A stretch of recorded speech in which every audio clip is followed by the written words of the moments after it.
അസ്സലാമു അലൈക്കും വറഹ്മത്തുള്ളാഹി വബറകാതുഹു. അൽഹംദുലില്ലാഹി റബ്ബിൽ ആലമീൻ വസ്സലാത്തു വസ്സലാം അലാ അഷ്റഫിൽ അംബിയാഇ വൽ മുർസലീൻ നബിയിനാ വ ഹബീബിനാ മുഹമ്മദിൻ വ ആലിഹി വ അസ്ഹാബിഹി അജ്മഈൻ വ അലാ മൻ തബിഅഹും ബി ഇഹ്സാനിൻ ഇലാ യൗമിദ്ദീൻ. അമ്മാ ബഅദ്. ഏറെ ബഹുമാനമുള്ള സത്യവിശ്വാസികളെ, സത്യാന്വേഷികളായ സഹോദരങ്ങളെ, പരിശുദ്ധ ഖുർആനിലെ സൂറത്തുർ റഹ്മാനിലെ 60-ാമത്തെ ആയത്തിൽ അല്ലാഹു സുബ്ഹാനഹു വ തആല ചോദിക്കുന്നൊരു ചോദ്യം, ഹൽ ജസാഉൽ ഇഹ്സാനി ഇല്ലൽ ഇഹ്സാൻ.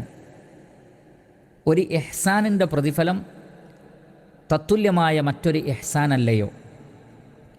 ഇഹ്സാൻ എന്ന് പറഞ്ഞാൽ നന്മ ചെയ്യുക, പുണ്യം ചെയ്യുക, മറ്റുള്ളവർക്ക് നന്മ ചെയ്തു കൊടുക്കുക, നല്ല നിലയിൽ വർത്തിക്കുക, അള്ളാഹുവിൻ്റെ പ്രീതിയും പൊരുത്തവും മാത്രം ആഗ്രഹിച്ചുകൊണ്ട് സൽക്കർമ്മങ്ങൾ പ്രവർത്തിക്കുക. ഇതിനാണ് ഇഹ്സാൻ എന്ന് പറയുന്നത്. അല്ലാഹു സുബ്ഹാനഹു വ തആല പറയുന്നത്, അങ്ങനെയുള്ള ഇഹ്സാനിൻ്റെ ആളുകൾക്കുള്ള പ്രതിഫലം ഏറ്റവും നല്ലതായിരിക്കും അള്ളാഹുവിൽ നിന്ന്. ഹൽ ജസാഉൽ ഇഹ്സാനി ഇല്ലൽ ഇഹ്സാൻ. ഏറ്റവും നല്ല പ്രവർത്തനങ്ങൾക്കുള്ള പ്രതിഫലം തത്തുല്യമായ നന്മയല്ലാതെ മറ്റെന്താണ് എന്നാണ് അല്ലാഹു സുബ്ഹാനഹു വ തആല ചോദിക്കുന്നത്. എങ്കിൽ സഹോദരങ്ങളെ, നന്മയിൽ വളരെ വലിയ പ്രതിഫലം ലഭിക്കുന്ന വമ്പിച്ച സൗഭാഗ്യം ഇരുലോകത്തും നമുക്ക് നേടിത്തരുന്ന പ്രവർത്തനമാണ് നമ്മോടിങ്ങോട്ട് മോശമായി പെരുമാറിയവരോട് പോലും അങ്ങോട്ട് നല്ല നിലയിൽ പെരുമാറലും അവർക്ക് നന്മ ചെയ്തു കൊടുക്കലും. പരിശുദ്ധ ഖുർആനിലെ സൂറത്തു ഫുസ്സിലത്തിലെ 34-35 വചനത്തിൽ നമുക്ക് കാണാൻ സാധിക്കും. അല്ലാഹു സുബ്ഹാനഹു വ തആല പറയുന്നു, വലാ തസ്തവിൽ ഹസനതു വല സയ്യിഅ. നന്മയും തിന്മയും ഒരിക്കലും ഒരുപോലെയല്ല. നമുക്കൊക്കെ അറിയാവുന്ന കാര്യമാണ്. ഇദ്ഫഅ ബില്ലതി ഹിയ അഹ്സൻ. അതുകൊണ്ട് തന്നെ തിന്മയെ നീ നന്മ കൊണ്ട് നേരിടുക. എങ്കിൽ ഫഇദൻ ലദി ബൈനക വ ബൈനഹു അദാവത്തുൻ കഅന്നഹു വലിയ്യുൻ ഹമീം. നിനക്കും വേറെ ആർക്കിടയിലാണോ ശത്രുതയുള്ളത്, ആ വ്യക്തി നിൻ്റെ ഏറ്റവും നല്ല മിത്രമായി മാറുന്നത് നിനക്ക് കാണാം. എന്ന് പറഞ്ഞാൽ, ഇങ്ങോട്ട് തെറ്റ് ചെയ്ത നിൻ്റെ ശത്രുവിനോട് പോലും നീ അങ്ങോട്ട് നന്മ ചെയ്യുകയും അവർക്ക് നല്ലത് ചെയ്തു കൊടുക്കുകയും ചെയ്താൽ ആ ശത്രു നിൻ്റെ മിത്രമായി മാറുന്നത് കാണാം എന്ന് അല്ലാഹു സുബ്ഹാനഹു വ തആല പറയുന്നു. അതാണ് കഅന്നഹു വലിയ്യുൻ ഹമീം, ഏറ്റവും അടുത്ത കൂട്ടുകാരനായി മാറും. എന്നിട്ട് അല്ലാഹു സുബ്ഹാനഹു വ തആല പറയുന്നു, വമാ യുലഖാഹാ ഇല്ലല്ലദീന സബറു വമാ യുലഖാഹാ ഇല്ലാ ദൂ ഹള്ളിൻ അദീം. വലിയ ക്ഷമാലുക്കൾക്കല്ലാതെ അങ്ങനെ ഒരു കാര്യം നേടിയെടുക്കാൻ കഴിയില്ല.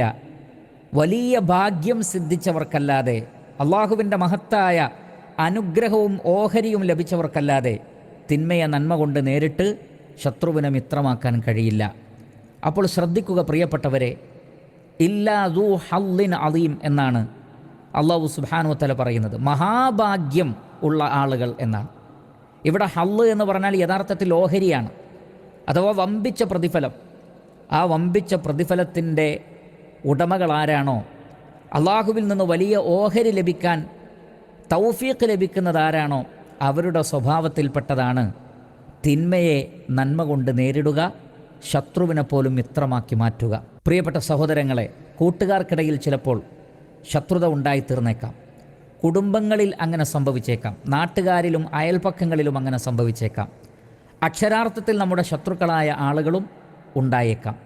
പക്ഷേ അവരെയൊക്കെ അവരുടെ ശത്രുത മാറ്റുവാൻ, അല്ലെങ്കിൽ ആ ശത്രുതയുടെ ആധിക്യം കുറയ്ക്കുവാൻ, അല്ലെങ്കിൽ ഏറ്റവും നല്ല കൂട്ടുകാരായി അവർ മാറാൻ, നമ്മുടെ ഏറ്റവും നല്ല സുഹൃത്തുക്കളായി അവർ മാറാൻ നമ്മുടെ പെരുമാറ്റം കൊണ്ട് സാധിക്കും.